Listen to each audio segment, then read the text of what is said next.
As a democratic republic, we expect the will of the people to decide how our government works. But that's not what we're seeing today. Instead, the influence of big money dominates our electoral system. There's no doubt about it. My name is Blain McVey, and I'm a student and activist from St. Louis, Missouri.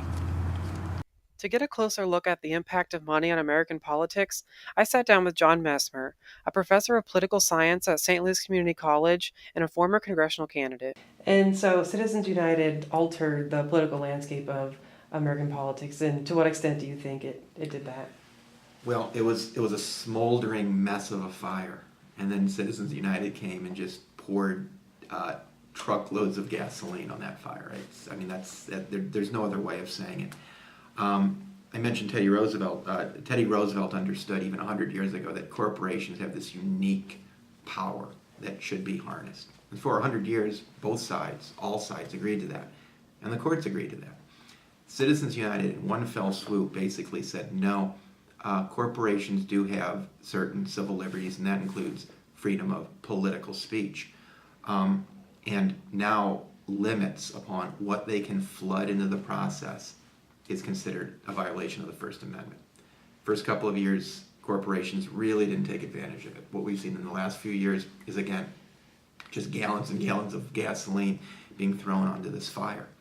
And so, in the corporation's defense, and I'm not sure those words ever came out of my mouth, but in the corporation's defense, they're not doing anything illegal. They're doing something that is now allowed because of this really misguided interpretation of what the First Amendment really is, and of a misunderstanding or a lack of appreciation for what that incredible amount of money that corporations can flood into the process. And granted, they have to spend it independent of political campaigns, but it is still a ton of money that is obviously going to benefit those candidates, incumbents and challengers, that favor what the corporations are all about. And this is the game changer of American politics: expenditures from outside groups. The Supreme Court decision on Citizens United in 2010 redefined corporations, giving them personhood and access to rights, such as free speech.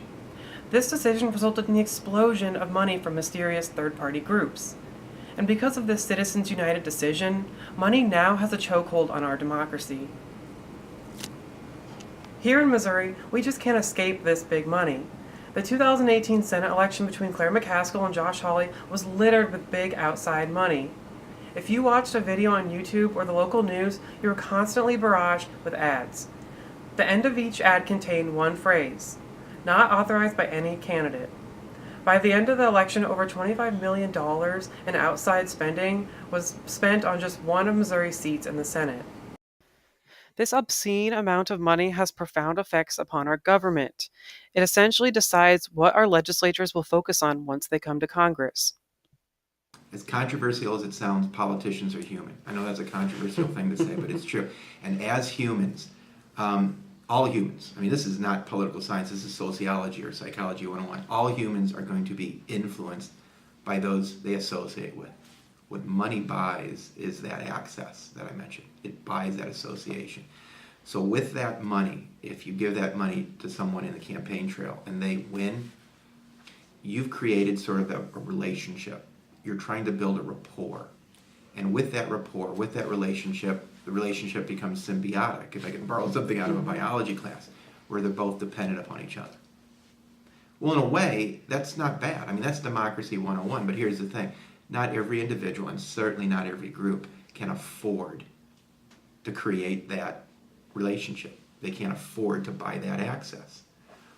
Some interest groups don't even have the money to lobby, at least not hire professional lobbyists. And only a fraction of those have the money to play the campaign finance game. And when they play the campaign finance game, what they get in return is that access. And what they get in that access is a decision maker that is more likely going to do their bidding.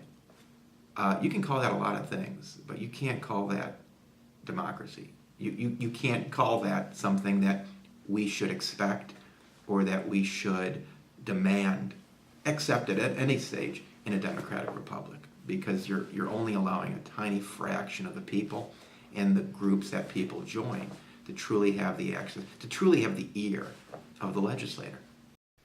John Messmer ran for Congress in 2018 with one major issue: reform. This gave him a unique perspective on our electoral system. I ran a long shot campaign, and I knew that from the start. I ran because the voice of reform, not just having reform be some issue, and that's how most candidates are. It's an issue. It's way down on their website or list of issues. I insisted that these kind of reforms, especially when it came to campaign finance reform, needed to be at the forefront.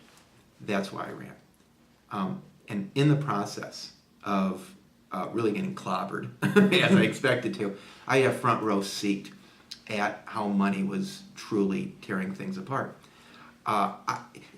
When I appeared with the other candidates, we each faced very polite audiences. They listened to us. They were attentive. They applauded when they should have applauded. They would laugh when we'd make funny, silly, corny jokes. They were very polite. They'd clap after we spoke. Nothing among all the candidates that ran, nothing would solicit a greater level of applause, passionate enthusiasm from the candidates more than when the leading candidate would brag about how much money he raised. To heck with the issues. To heck with where you stand on the issues. To heck with your level of integrity or your leadership qualifications. What really made people swoon was when the leading candidate talked about how much more money he had been raising than the other candidates and the leading candidate from the opposition party. But there's still hope, and it comes from the power that we hold as citizens. Voters in Massachusetts, Missouri, Arizona, Florida, North Dakota, and New Mexico approved ballot measures in 2016 alone that expanded oversight on the influence of money. This power in direct democracy is how we take back our government, one reform at a time, until we root out the grasp of dark money. At an individual level, you can make a difference too. Organizations such as End Citizens United and the Center for Responsive Politics are leading the fight against big money in America. Combating the most powerful interests in the country is exhaustive, expensive, and constantly demanding. These ethical organizations need your help in two main forms: financial support and activism. Financially, organizations such as End Citizens United need small dollar donations to match and counter the power of big money. On the activist scale, you can join their action networks, make your voice heard, and hold your representatives accountable at their town halls. And finally, you yourself can even run for office to counter the influence of big money. Although America has always stood as a beacon for democracy, dark money clouds over the actions of our government. To counter this, we need to support organizations like End Citizens United, who are working to restore our democracy.